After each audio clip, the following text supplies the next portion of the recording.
Hi everyone, it is 2 p.m. here in New York and it's got a little chilly in here, so I had to put my hoodie on. I had a window open to let in some fresh air because it gets stuffy in a room. So it got a little chilly in here because it's chilly outside. It's fall weather out there. I wish I could enjoy it, but the way my mental health has been and my head has been, it's just not something I can deal with. So guess I better fill this after my video. So let's continue talking about my past 3 years. So far we talked about my decision to come off Xanax. I was talking about how my doctor lied to me. Now let's talk about how I ended up in a crisis center. Never thought I would ever end up having to go to a crisis center. Now, I can turn this off. Okay, I don't need it on because the sun is like right there. Now, I ended up in a crisis center voluntarily. I was at home and I was not feeling good. My withdrawals were just out of control.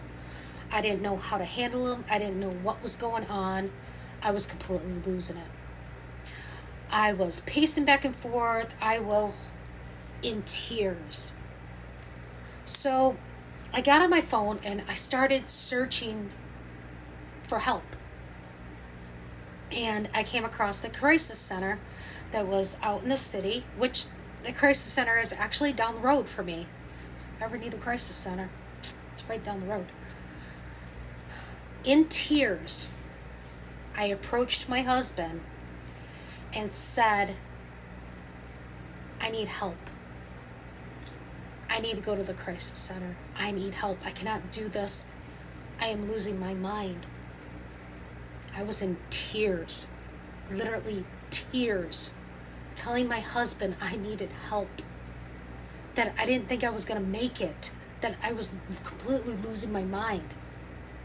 And we didn't know if I'd end up being admitted or not. So my husband had me write down some important contact numbers to take with me, and I wrote down some passwords for some of our bills that we paid online, because I was in charge of doing all that on my cell phone or on my laptop.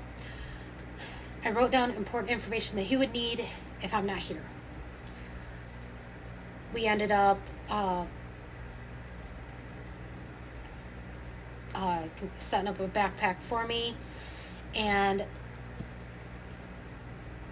because we knew that I wouldn't be able to have my cell phone with me, that's why I had to write down some information. My husband had me put my Pikachu that he had bought me in my bag because we didn't know if I would be coming home once I got to the crisis center.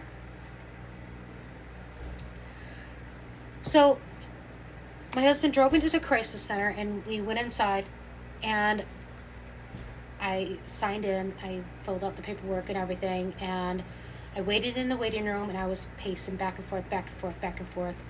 I was still losing my mind. I was still in tears, because I didn't know if I was going to end up getting admitted into a hospital or what was going to happen to me, because my mental health was just shot, and I didn't think I was going to make it. Well, eventually, I did get called in the back because the counselor was ready for me, and I went back there and I started to talk to the counselor about everything that was going on with me, how I came off in Xanax cold turkey, how my doctor lied to me, what I'm going through, the fact that I'm having all these withdrawals, and I just felt like I was losing my mind. And I was still in tears talking to him, and he listened. And that's something I have not had, is somebody to actually listen to me. So I was telling him exactly what was going on with me, and he understood, because I was not the first person that he ever came across that came off on benzodiazepines the same way I did. So after we got done talking, he recommended that I go see a therapist, and eventually I could be set up with a psychiatrist that could help me. So he ended up calling and getting me an intake date appointment, and got that set up with me for me right there. Um, I was able to go home that night, which is so grateful because I have problems sleeping anywhere by myself without my husband. Actually, I have problems sleeping even in my own home with my husband not there because I don't feel safe if somebody is not home with me when I'm sleeping. And it's not because I'm worried, something's going to happen to me. I just don't feel safe. I feel safer when somebody is home with me at night, especially where I live now, where it is the ghetto. It is, not the safest place to live. I prefer to have my husband here at night when I go to bed. If he ever gets an overnight job, I don't know what I'm going to do because I cannot sleep if I'm by myself at night. So I was glad that I was able to go home, and I took the information that he had given me, I know what I can do to help myself, and then how to prepare to see the therapist that he set me up with. Well, anyways, I went to the appointment in person, did the intake, talking, whatnot, and then I got set up with a therapist, an actual therapist, and I would see the therapist. I think it was at the start. It was, I want to say twice a month. I'm not 100% sure. This was back in 2021. My brain ain't the greatest. Well, anyways, I went through intake and whatnot, and I kept going into intake. I went to all these appointments, and it seemed like I was not getting pushed to a psychiatrist that could help me a little more than talking to a therapist. Well, eventually, it got to the point that I could not go in person to my appointments because I was experiencing agoraphobia, and I did not want to go in person. I did not want to leave what I called my safe zone. Well, anyways, I started having video appointments. And my appointments with a therapist, or the intake therapist, was 45 minutes. And it seemed like she was late to these video appointments, and instead of giving me my 45 minutes, she actually screwed me out of my 45 minutes, because if she was late for like 5, 10, 15 minutes, I lost out that time. I did not get a full therapy session with this woman. And my insurance was paying for me to get a 45-minute therapy session. But she screwed me over because she was late coming to the appointment. I didn't get my full 45 minutes. So eventually, after seeing what she had done, and that she was actually wasting my time and wasting my money because I did have to pay a copay, I said, screw it. I stopped, having any appointments to do with her, and I said, you know what? I'm done. I can do this on my own. I can do it on my own, because I was not going to put up with. Sorry about that. My husband called in the middle of me recording, which I should have put my phone on Do Not Disturb, but I can't do that when I know that my husband's going to be calling in. So as I was saying, I was not going to keep going or having appointments with somebody that was just wasting my time and wasting my money, and let alone screwing my insurance company because you weren't giving me my full 45 minutes. So I decided that I'm going to start doing things on my own and figure this shit out on my own. And that's what I've been doing for the past 3 years. I've been figuring this out on my own. So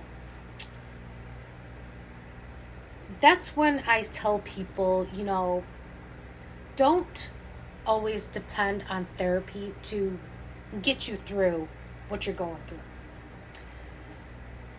Therapy, in my opinion, is a waste of money. Because you know what therapy is? It's just talking to somebody. It's just talking to somebody. Therapy is just talking to somebody. So if you can find somebody that you're able to talk to when things are getting bad, or you just need somebody to talk to, boom, that's your therapy. That is your therapy. That's why I try to drill it into people's heads that if you have a friend, family member, whatever, a partner that struggles with their mental health and they need somebody to talk to, and they're turning to you to talk to, they're thinking of you as a therapist type person. They feel comfortable that they can come to you and say, hey, my mental health is bad. I'm not feeling good. I'm having a bad mental health day. I'm having intrusive thoughts.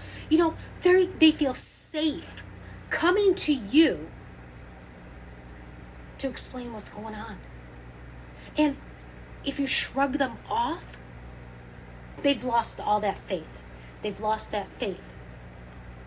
They've lost trust.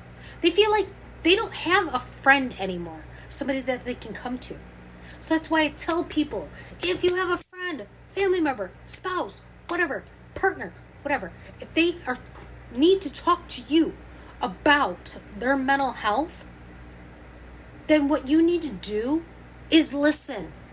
Take the time out of your life, okay? And just listen. 5-10 minutes. It's not going to kill you. And if you're not available right then and there, you know what? Tell them, you know what? I'm busy at the moment, or I'm at work right now, but I will get a hold of you at this time, and then we can talk about it. Until then, if you need to, just text me and I will try to get back to you. But right now, I'm not able to talk on the phone. Me? I don't mind people just texting me, messaging me. I'm fine with that, okay? I don't like answering the phone anyways. People will learn that. Don't call me. I don't answer my phone. I answer the phone for my husband. But I don't like answering the phone. I let my voicemail get it. Because you know why? My phone triggers me. And there's a reason why the phone triggers me.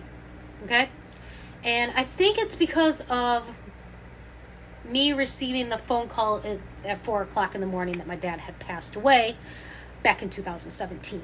I just don't like answering the phone. And it got really bright right here. I need my blackout curtains. Like I tell my husband, I need some like black fabric or something over these windows. So yeah, if you know of somebody that struggles with their mental health and they're turning to you to talk to you, take the time out of your life to listen. Because you don't know what's going to happen if you don't. Because like I've said before, some people get into a very bad spot in their life. They turn to somebody, they say, hey, you know what? I'm not here. I'm not there mentally. I'm not feeling right. Something is not right with me. I'm having all these thoughts in my head. I just do not feel safe. Boom. Don't ignore that. Because you know what? You ignore that, you get that phone call, something happened to that person, all you're going to think up here is, I should have listened. Should have talked. So that's why you don't ever just shrug somebody off. Okay? Me? I've been down that road many times where I didn't feel like my life was enough to live. But I'm still here. I'm still here because I chose to live. That's what that tattoo is. That's what that tattoo is. I chose to live because my story is not over. And that's what a semicolon does. It continues a sentence that you could have just ended that sentence, but you decided to continue it. That's what a semicolon is. And I chose to continue my life. I have those intrusive thoughts in my head a lot, okay? I think about it a lot. I think about death a lot. I think about, What's going to happen if I'm by myself and it happens? And, I think about it a lot. Believe me, those intrusive thoughts are in there. I hate them. But you know what?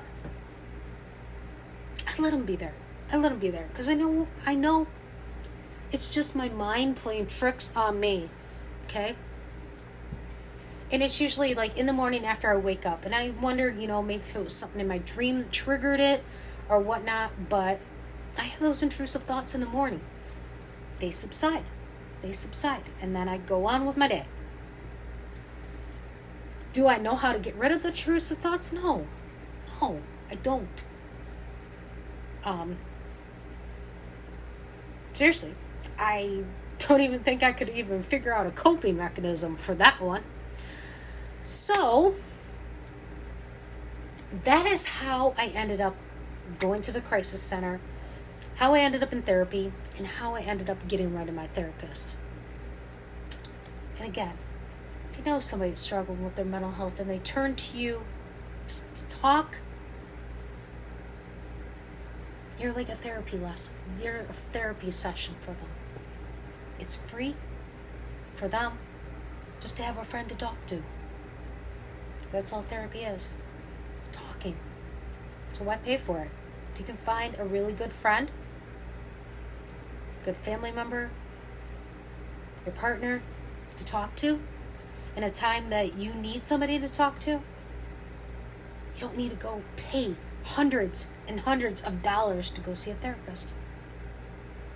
What are they going to do? They're not even listening half the time because they're just writing in their little notebook.